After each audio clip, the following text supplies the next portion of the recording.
the UN is unacceptable to us. This response has perpetual importance, even if there will be an attempt or two to hurt us in the coming month.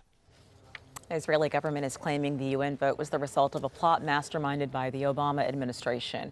They say they'll hand over the proof to Donald Trump when he takes office and leave it up to him whether to share it with the public. The U.S. abstained from the vote, and the White House is denying any involvement in the drafting or wording of the resolution. Israel has also suspended working relations with the 12 countries that voted in favor of the resolution. That will mean much more limited diplomatic contact in the future. Ali Abunimah is director of the Electronic Intifada and the author of the book, The Battle for Justice in Palestine. He joins me via Skype from Chicago, and we appreciate your time. So the response, the fallout from Israel has been swift, it has been harsh, and they're indicating that it's not about to end anytime soon. What do you make of that?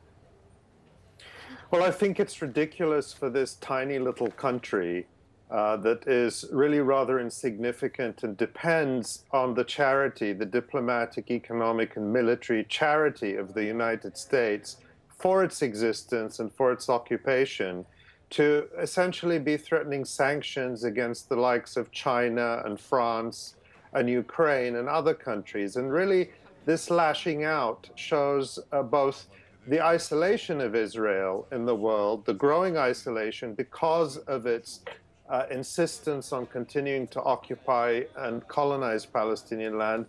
And I think it also shows how used Israel has become to enjoying total impunity. So this resolution came as a shock to Israel because Israel got so used to being indulged and coddled by all of these countries for much too long. This vote so far seems largely symbolic, with the exception of the real actions that Israel is taking. But what practical effect or impact is this going to have on the life of daily Palestinians? You're right. This resolution is words on paper unless there are real actions put behind it. The resolution itself doesn't threaten any specific sanctions against Israel. And in fact, all of these countries, or most of them anyway, particularly the European countries and the US, have said they oppose taking any action against Israel. Let's remember that the Obama administration, which is being castigated and spat at by Israel, just a few months ago signed the biggest military aid package from any one country to another in the history of humanity, which was $38 billion of unconditional military aid to Israel over the next decade. And so, you know, what I think Israel fears is that this resolution will give impetus to the boycott, divestment, and sanctions campaign, which is growing in effect and growing in popularity around the world. And that will eventually put pressure on governments like France and the UK that have been so complicit in Israel's occupation. It will increase the public pressure on them to really start ramping up sanctions against Israel. What do you expect will happen under a new Donald Trump administration come January 20th?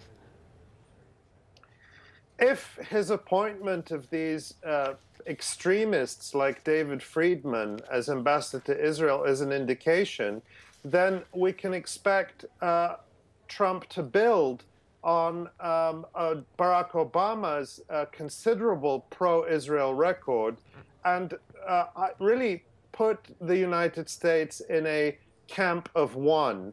I think what the Security Council vote showed is that the world understands that Israel's actions, its occupation, its violations of Palestinian rights are not tenable, are destabilizing not just the region, but causing instability across the world.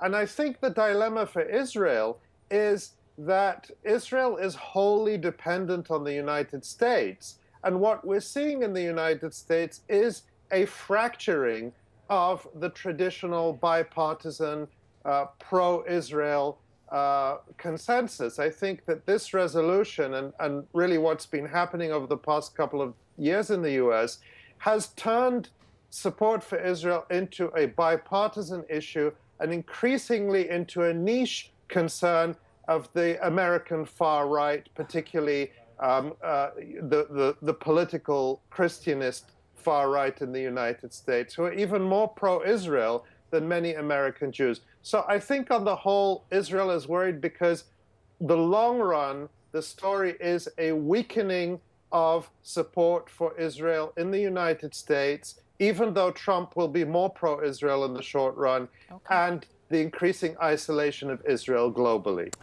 Mr. Ali Abunimah, Director of the Electronic Intifada, thank you very much. Thank you.